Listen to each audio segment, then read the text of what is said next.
21 maj. Perëndia punon për ty.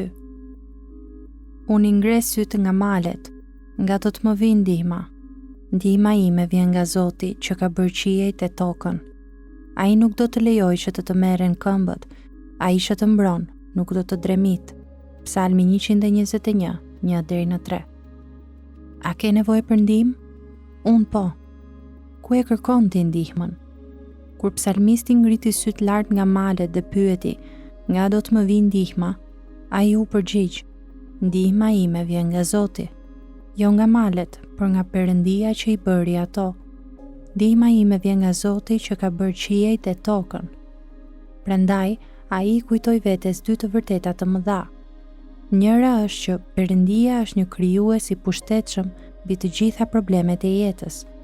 Tjetra është që Perëndia nuk fle kurrë. Ai që të mbron nuk do të dremit. Perëndia është një punëtor i palodhur. Ai nuk lodhet kurrë. Mendoje Perëndin si një punëtor në jetën tënde. Po, kjo është mahnitse.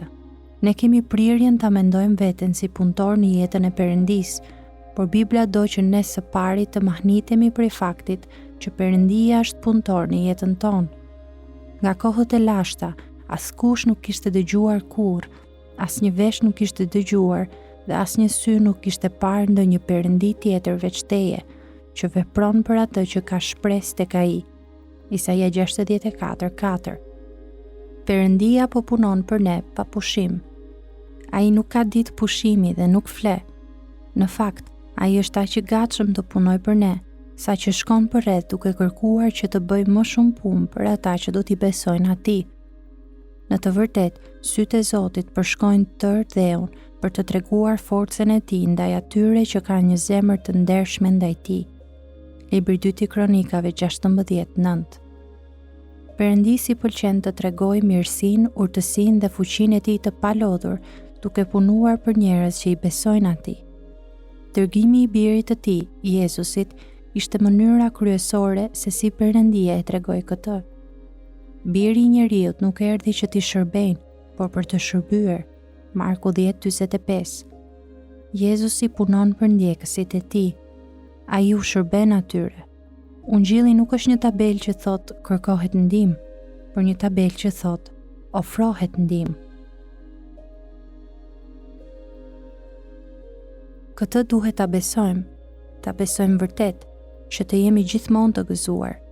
E para Thesalonikasve 5:16, për të falendëruar vazhdimisht për gjithçka. Efesianëve 5:20, për të pasur paqen e Perëndisë që atë i kalon çdo zgjuarësie. Filipianëve 4:7, të mos shqetësohemi për asgjë. Filipianëve 4:6, ta urrejmë jetën tonë në këtë botë. Gjoni 12:25, dhe ta duam të afërmin tonë, por si vetveten.